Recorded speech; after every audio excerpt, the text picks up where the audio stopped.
as muitas vozes que disputam posições e se confrontam diante do atual cenário de crise política e de instabilidade econômica do Brasil.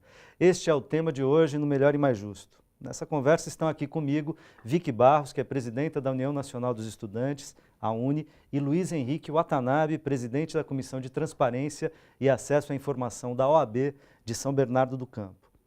Neste último bloco do programa, eu gostaria de perguntar, na opinião de vocês, há formas para a gente aproximar mais e, de fato, a política da cidadania como um caminho democrático para superar a atual conjuntura brasileira? Eu sei que o Watanabe vai dizer aqui, claro que a forma é só melhorar a nossa educação, investir mais pesadamente e tal. Ok, estamos todos de acordo quanto a isso, mas em relação ao cenário atual, quer dizer, que medidas? Há analistas políticos que têm dito na grande mídia que, por exemplo, um caminho da recomposição da aliança no Congresso Nacional, ou mesmo de arrefecer os ânimos de uma parcela da população nas ruas, seria o governo admitir erros, né? Admitir que errou em relação à sua avaliação e às medidas anticíclicas que tomou depois de 2012, por exemplo, né? Que as medidas anticíclicas teriam sido importantes no início, mas que o governo teria errado não apenas na dose, mas na manutenção dessas medidas adiante, né? Que errou politicamente na composição do seu ministério, fazendo a sua base aliada uma base muito ampla e muito pouco programática, orgânica, etc., e que aí perdeu o controle. Por outro lado, reconhecer também uma certa inabilidade na condução política pela presidenta Dilma Rousseff, que seria mais uma administradora, uma gestora pública do que propriamente teria habilidade política, etc., também, né? Para fazer um diálogo mais aberto com a população, com os movimentos sociais e com o parlamento brasileiro.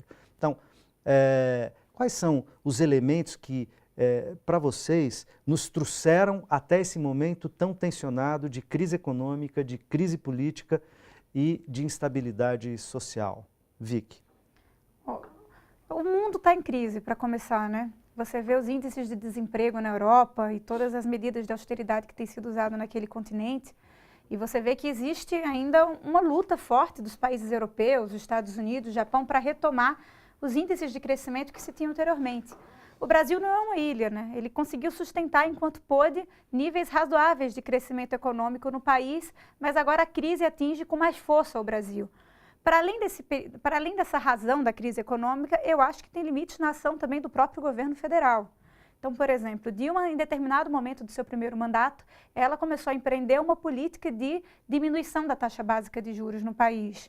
Por uma pressão forte do mercado financeiro, não sei qual o motivo, mas ela cedeu e voltou a retomar a política de aumento de juros, né? Eu acho que isso precisa ser barrado, eu acho que a gente precisa ver como é que a gente consegue, do ponto de vista econômico, né, reduzir a taxa de juros para um patamar razoável que permita, né, que a nossa economia nacional possa se desenvolver, que a gente possa controlar o câmbio também para fortalecer o setor produtivo nacional, que a gente consiga valorizar cada vez mais o salário mínimo.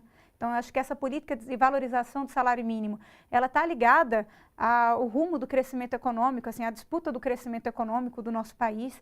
E eu acho que a presidenta ela precisa tomar essas medidas. Então, nós da UNE ficamos muito insatisfeitos com o contingenciamento que ela fez no Ministério da Educação agora no começo do ano. Estamos vendo aí os resultados, né? Nas universidades federais, nos institutos federais, estão passando por problemas.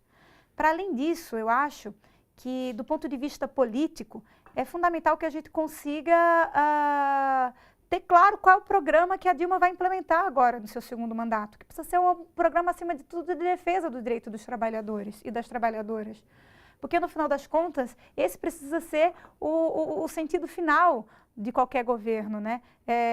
Governar para a maioria das pessoas, né? Governar para o conjunto da nossa população. Quer dizer, a crítica que vem, por exemplo, das centrais sindicais, de sindicatos, dos trabalhadores, é que, em função das dificuldades econômicas, a Dilma teria feito uma inflexão à direita, inclusive nomeando o Levi, né, uma trinca ali para a Fazenda, para o Tesouro e para o Planejamento, que são, digamos, economistas mais ortodoxos, mais próximos de uma visão de mercado, o que o mercado, de certa maneira, aplaudiu, embora considere tímida as medidas adotadas até agora e pelo lado, digamos, dos movimentos sociais, sindical, as medidas que foram tomadas mexeram apenas no salário-desemprego, mexeram apenas no contingenciamento de recursos, no aumento de impostos, mas não taxaram as grandes fortunas, que era uma reivindicação dos movimentos sociais, do movimento sindical. Quer dizer, há descontentamentos dos dois lados, né? Do lado dos empresários e do capital, de que o receituário mais ortodoxo, inclusive neoliberal, fosse aplicado mais fortemente, e do lado da população, de que fosse aplicada outro tipo de política econômica, né? Que não penalizasse direitos de trabalhadores, que não penalizasse empregos, etc. A gente vê que tem havido algum desemprego, né? Perda de vagas, um pequeno aumento das taxas de desemprego, embora elas continuem baixas, tá certo? O que você pensa, Watanabe? Quer dizer, nessa situação diretamente colocada, o governo está se equilibrando aqui numa balança pesada, pressões dos dois lados e nenhum sinal de convergência ou de acordo político e com a sociedade ainda no horizonte, né? Como superar, ou como tentar superar esse tipo de dificuldade? Não, primeiro eu gostaria de entender melhor quais são as medidas anticíclicas que você citou na pergunta. Porque o que eu vi, que a gente tem visto recentemente, foi o Congresso ter aprovado a lei que ela pode gastar mais do que ela previa gastar. Como é que se chama? Não, você está falando da recente lei que foi tão polêmica, né, que permitiu ela... Não. Isso é Então, superávit primário. Não, o superávit primário que não tinha sido feito nos níveis em que estavam previstos no orçamento e que o governo aprovou uma lei no Congresso modificando a lei daquilo que ele tinha que entregar de superávit primário, podendo incorporar os investimentos como superávit. Foi essa mudança. O que eu estou falando das leis anticíclicas, que foram inclusive elogiadas pelas empresas, etc., lá, ainda no final do governo do presidente Lula, né, no estouro da crise em 2009, a crise do subprime foi em 2008, em 2009 você teve recessão na Europa, etc., e o Brasil aplicou medidas no mercado interno, chamadas classicamente pela economia de medidas anticíclicas, tá certo? Desoneração, para muitos segmentos de empresas, você teve aumento do investimento público, com diminuição de reservas, inclusive, você tem um conjunto de medidas que era para segurar os níveis de desenvolvimento do Brasil. Naquele momento, os economistas, inclusive os de direita, digamos assim, elogiaram as medidas, mas mais recentemente, o que se critica é que a presidenta Dilma teria mantido esse receituário quando ela tinha que mudar o polo da política econômica, porque esse receituário se esgotou já há algum tempo fazendo água. Quando você desonera, quando você reduz juro básico da economia, quando você tenta estimular a economia reduzindo tarifas, como foi o caso das tarifas de energia, você passa a ter um problema, porque essa conta vai crescendo, você vai ter que saldá-la em algum momento.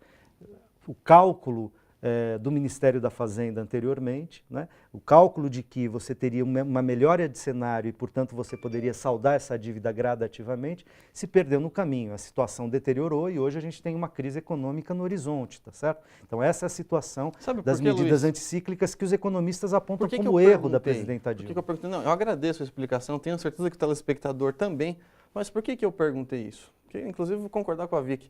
O que a gente viu até agora? Os juros aumentarem. De fato, a gente está com crédito, só que esse crédito é caro. Esse crédito é caro e está endividando cada vez mais, não só o país, como o próprio consumidor. Então a gente paga muito caro por esse crédito. Importante a gente colocar essas questões em questão, porque é verdade, os juros estão aumentando. Então, e é isso porque a inflação aumentou, os juros estão aumentando porque é uma estratégia de política econômica para os juros foram a 7,25. O barril do petróleo chegou a custar $110. E ele vem abaixando gradativamente, que chegou a $50, se não me engano. No Brasil. Não, exatamente. Esse é um preço internacional. Isso é uma crise internacional. Isso é parte da crise internacional. Agora, que ataca qual o Brasil. que é o fato? Que hoje o barril de petróleo custa $50, a gasolina no Brasil aumentou e o pré-sal. Então, essa importante conquista do brasileiro, para a gente poder tirar o petróleo lá do pré-sal, sai mais caro. O petróleo tem que custar o barril do petróleo tem que custar $100 para poder valer a pena ir lá retirar. Então, quer dizer, Tudo isso está envolvido. Por isso que eu te perguntei das medidas anticíclicas, que, aliás, foi uma excelente resposta. Porém, não dá para a gente caminhar para frente, realmente, aí eu vou concordar com você, Vicky, com os juros crescendo da maneira que estão crescendo. O país está em colapso. O país está em colapso. É uma realidade que a gente sente dizer, mas o país está em colapso. Eu não concordo com você, Tá porque eu acho que o Brasil colapso. Vive uma situação difícil, mas um país com quase 400 bilhões de dólares de reserva internacional, com juros, no caso de um dígito, para esse ano, Luiz, indo a me desculpe. Esses são os dados oficiais, esses são os dados divulgados pela mídia diariamente. Não está muito longe de qualquer condição de colapso, agora está em crise. É preciso corrigir essa rota rapidamente. Exemplo, eu acho que uma coisa que afeta muito o Brasil e que a gente precisa ver que medidas mais enérgicas os governos, tanto em âmbito federal, mas também estadual, precisa tomar, tem a ver com essa crise do petróleo que você citou, né? Os Estados Unidos jogaram lá para baixo o preço do petróleo e estão sustentando o preço.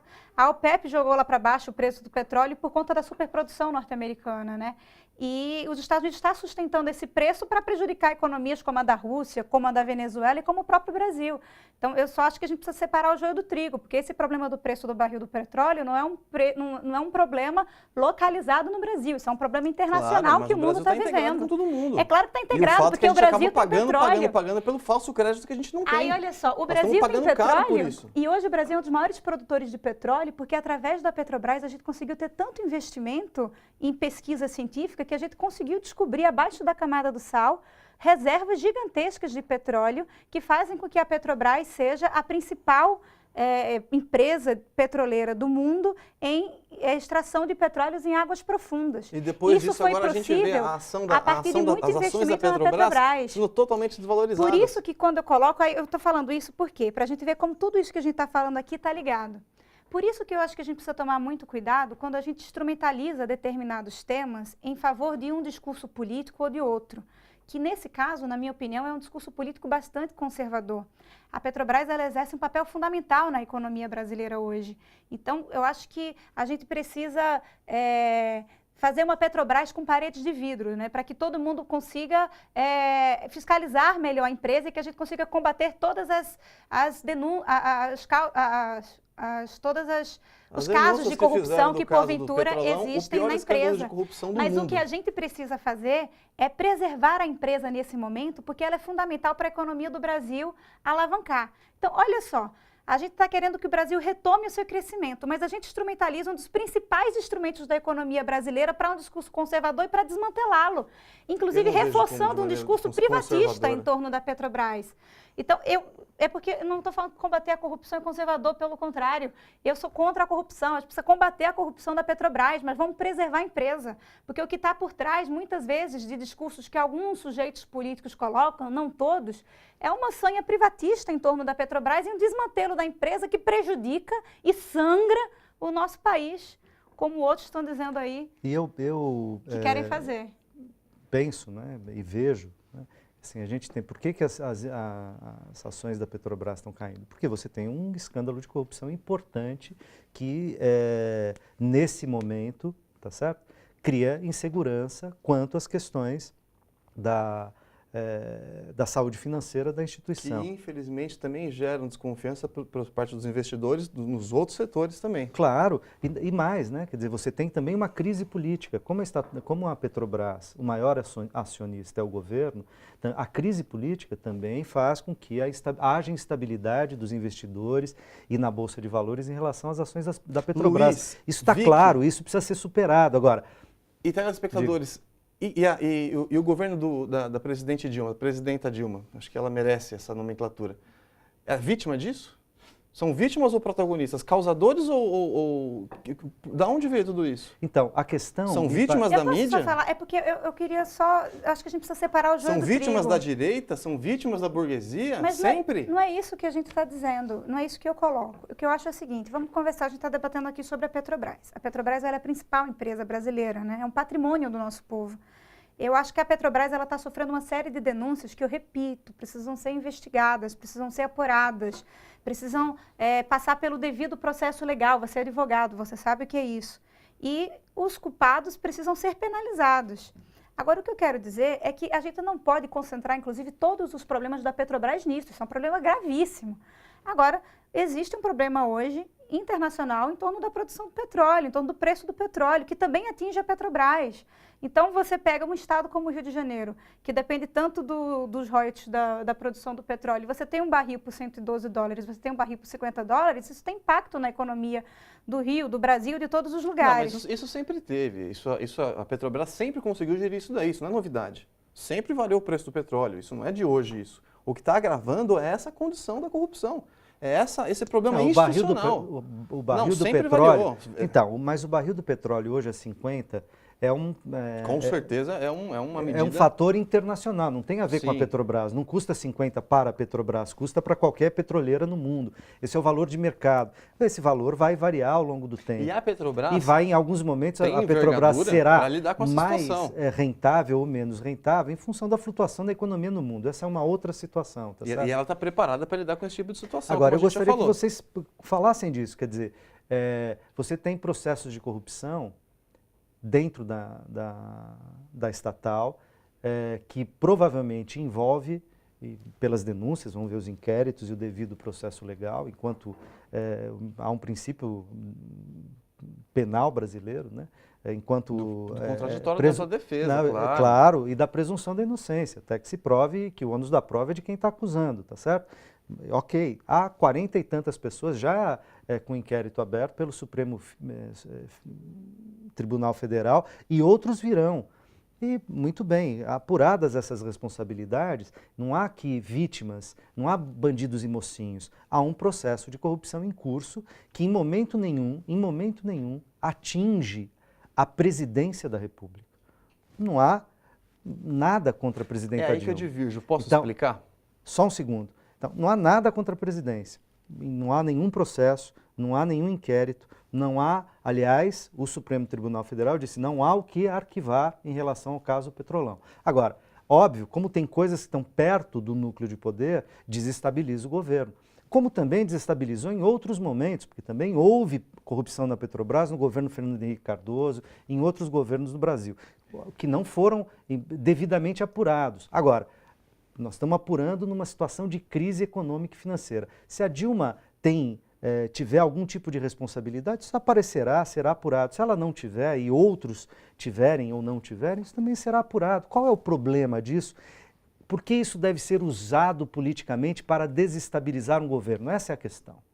Então, olha só, eu imagino que vocês dois vão discordar da minha posição.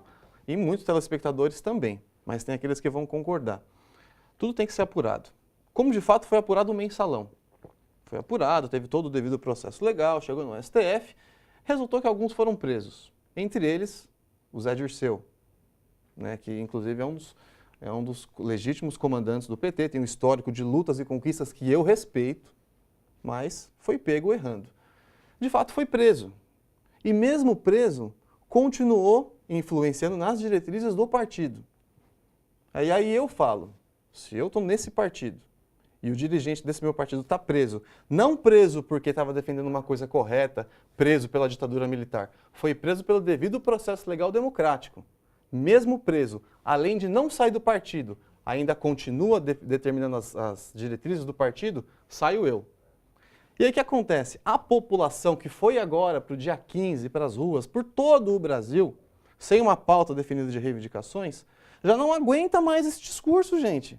Não adianta falar que está combatendo a corrupção, se a cabeça continua tendo esse tipo de postura. Se a cabeça do corpo continua adotando esse tipo de postura. Vai investigar, vai fazer tudo isso, mas a gente já não confia mais em vocês. Então é isso que está causando, também está colaborando para essa situação popular que nós estamos vivenciando. Por isso que eu discordei. Falei, olha, gente, realmente, a presidente Dilma, ela além de ser chefe de governo, ela também é chefe de Estado. E na condição de chefe de Estado, liderança do país, não tem condição de governar. Não é condição técnica, não é condição governamental, é condição moral. Condição Desculpa, política. essa é a minha posição. E é Condição essa moral, que eu venho defender. o que teria não, moralmente moral, contra ela? uma mulher maravilhosa, uma mulher totalmente decente, que eu, aliás, me identifico com muitas coisas dela, guerreira, batalhadora. Quando eu falo moral, é nesse aspecto da corrupção. Gente, eu não acredito, Vicky, eu não acredito que a Dilma, que antes de assumir a presidência, também estava lá, tinha um cargo importante na Petrobras, que ela não tem absolutamente nada a ver. Não estou condenando, mas eu, como cidadão, não acredito que ela não sabia. Assim como o Lula também não sabia do mensalão. Eu, pessoalmente, estou entre os que não acreditam. Por isso, também estou entre os que foram lá no dia 15 na Paulista e falou fora PT. É um direito que eu tenho. Olha, Claro. eu acho que todo mundo e todos nós nos indignamos muito com a corrupção. Eu acho que a corrupção ela precisa ser rechaçada por todos aqueles que defendem a democracia, por todos aqueles que defendem a coisa pública. Então, eu acho que a primeira coisa é o seguinte, precisamos combater a corrupção no Brasil. A gente não pode mais aceitar a corrupção no nosso país. Agora, vamos pensar qual é a solução para esse problema, então. Quando você fala de educação, eu concordo que a gente precisa investir mais em educação. Eu falo que o Zé Dirceu foi preso, a gente quer combater a corrupção, recebendo as diretrizes de alguém que está preso por corrupção? Olha, eu não sou do PT, eu não sei dizer se o José Dirceu influencia no PT. Isso você precisa perguntar para alguém do PT. Não, isso é público, isso não é invenção minha. Veja, tenho respeito pelo Partido dos Trabalhadores, acho que cumpriu e cumpre um papel muito importante na democracia brasileira, agora não sou do PT.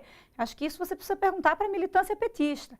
Agora, o que eu acho que a gente precisa aqui definir é o seguinte, como se combate a corrupção? Eu acho que o problema da corrupção é sistêmico no nosso país. A gente precisa continuar indignado e a gente precisa combatê-lo. Existe hoje um projeto de lei, uma proposta de iniciativa popular, encampada pela UNE, pela OAB, pela CNBB e por mais de 100 entidades, que é o projeto de lei da coalizão pela reforma política democrática e eleições limpas. Eu queria convidar todo mundo a conhecer esse projeto de lei de iniciativa popular e a assinar esse projeto de lei de iniciativa popular. Porque esse projeto vem justamente para atacar as causas da corrupção, para aumentar a participação popular na política e para resolver o problema da subrepresentatividade, da pluralidade e diversidade do povo brasileiro, hoje no poder instituído, em especial no parlamento. Então, eu acho que se a gente quer combater a corrupção do nosso país, a gente precisa tocar no problema pela raiz e achar que a corrupção não é problema de um partido ou de um governo, é que a gente precisa mudar o sistema eleitoral que existe hoje no nosso país e que ainda é antidemocrático para que a gente consiga afastar a influência do poder econômico da nossa política. Eu acho que são assim que a gente vai conseguir buscar medidas para, de forma sistêmica, combater a corrupção. Até porque, se você tem um político corrupto, não adianta tirá-lo para colocar outro que também é corrupto. Você precisa impedir que o corrupto seja ao poder. Como é que você chega? Mudando as regras do jogo para que ela seja mais democrática. Eu acho que assim a gente vai conseguir combater a corrupção no nosso país. O restante é tapar o sol pela peneira. Então, eu acho que isso é importante ser dito, porque todos nós estamos aqui para defender a democracia. E a democracia exige mais participação popular, a democracia exige mais transparência na forma de fazer política, e é isso que a gente quer defender para o povo brasileiro. Governo do povo, né? Governo feito pelo povo. Gente, eu agradeço aos nossos convidados, agradeço também a você que nos acompanhou até aqui no Melhor e Mais Justo, que é esse lugar para a gente pensar temas relevantes para o país, ajudando a qualificar o debate sobre os necessários aprimoramentos e mudanças políticas, econômicas e sociais que tocam diretamente a nossa vida individual e coletiva. A gente se encontra na próxima quinta ou a qualquer momento pela internet. Um forte abraço.